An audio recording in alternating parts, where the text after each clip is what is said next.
and let's say we've shaved down to a stubble, and now we're going to treat that stubble with our diode. So I'm going to hand this off to our young man.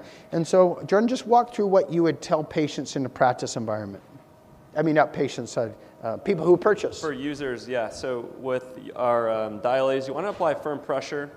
When using it, it helps to rotate that hair follicle upward, as well as blanch that competing hemoglobin, so it really helps to target that hair shaft. And then you can see the rate of fire while maintaining that peak power. Is it possible to go the other way, Jordan, just so your hand's in the way of the pulse? Certainly. There we go, thanks. Beautiful. Okay. So a bit of slide and glide, pre-cooling, pulsing during the pulse, and post-cooling. And you'll get good at it, because when you're first learning, patients come back in a week or two and say, oh, you missed some spots. Okay, I went too fast. So you want to go just fast enough where you don't leave any hair shafts unpulsed. So 1 pulse per second. There's also a very high speed sort of carpet bomb the area.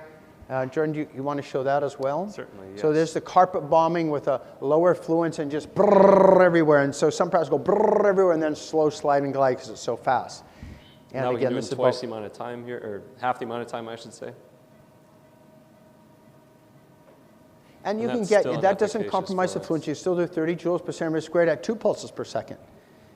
And so once you get good, maybe you do 2 passes like that, or there's different ways to deploy this tool. The bottom line is you want to get photocoagulation of the shaft, smell of burnt hair, easy extractability, and some periphilic erythema and edema, and you'll get a good result. From software to books to webinars and tips of the week, find out more at boomerangfx.com.